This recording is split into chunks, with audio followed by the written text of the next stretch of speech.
I want to talk a little bit more about actual confusion. And so recall, actual confusion is highly probative if it is present, less so if it is not.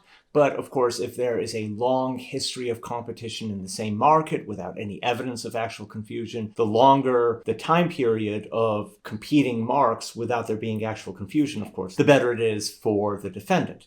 Now, one thing that you'll see from time to time are examples where there actually is some form of confusion, but for one reason or another, the court is predisposed to saying that it does not matter. And, one reason is, or one way the court can describe this is as being de minimis. And of course, if it is de minimis, then it doesn't actually matter. But of course, this may be a judgment call on the part of the court that there is not a reasonable conclusion of likelihood of confusion to be found in this case, notwithstanding the fact that there are some, what the court describes as being minor examples of actual confusion.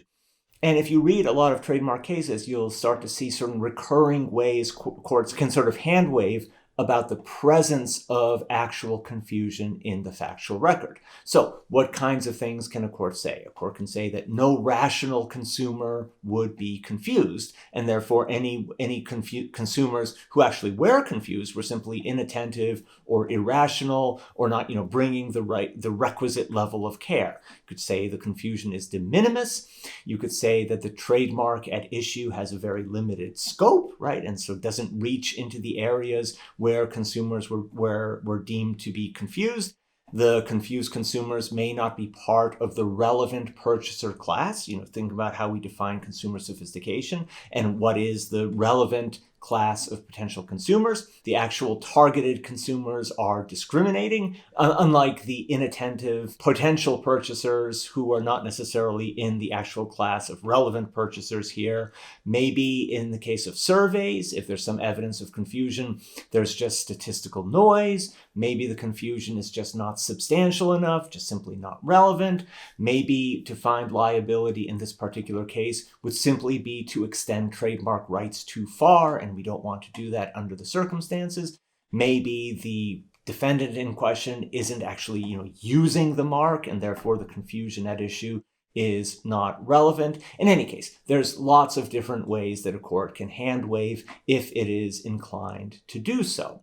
Now, a frequent battleground in the context of infringement cases, and particularly playing out in the actual confusion factor, is consumer surveys.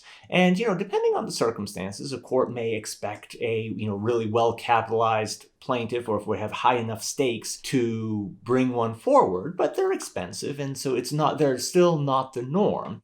And one thing, though, you'll notice, though, is that once you have surveys at play, even relatively low numbers of purported confusion can justify a confusion finding. It can be as low as 8.5% of the relevant population in the survey reporting confusion has been enough.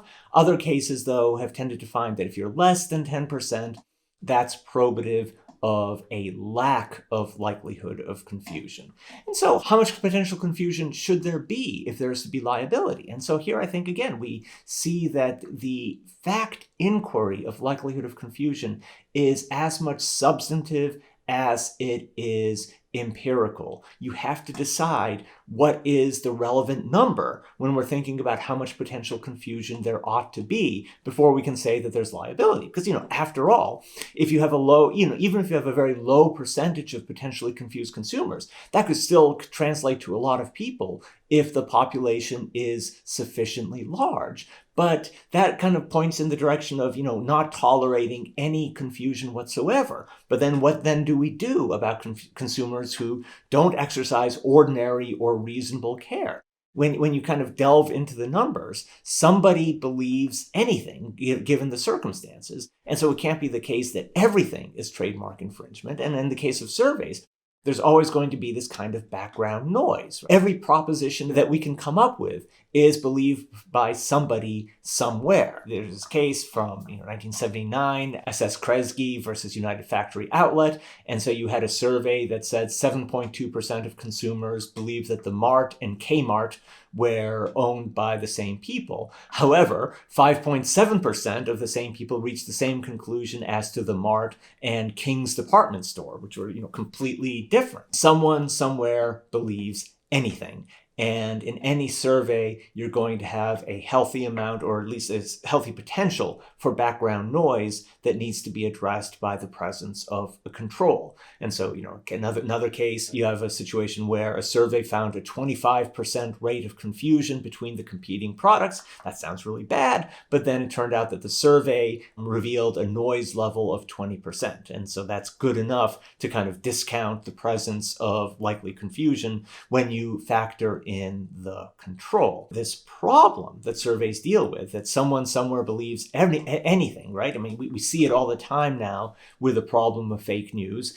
Unless sort of serious questions. You can find significant numbers of Americans believe Elvis is alive, or, you have these conspiracy theory poll results, and this is again from a more innocent time. This is from 2013, and, 9% of voters think the government adds fluoride to our water supply for sinister reasons.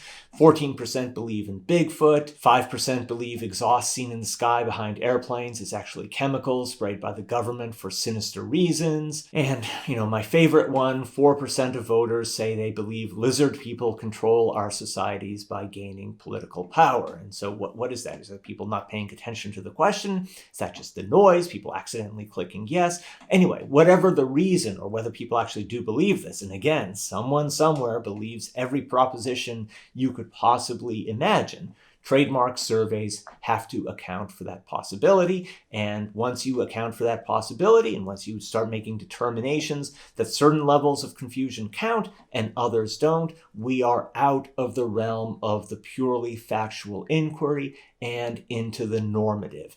Is this alleged likelihood of confusion reasonable? Does it make sense for a consumer to hold it, to the extent that the court is actually going to intervene on the plaintiff's behalf? For all the fact-finding that goes into the ultimate question of liability, there are fundamental normative questions at work as well. So, survey methodology, frequent evidentiary battleground. Surveys can be discounted because of the way a question is worded. Does it sort of lead the respondents to think one thing or another, or alert them to the possibility of confusion when they may not have been alert to it otherwise? The way the marks are presented, how you select the respondents for the survey, the location where the survey is taken, the number of respondents, the qualifications of the experts, and so on and so on and so on.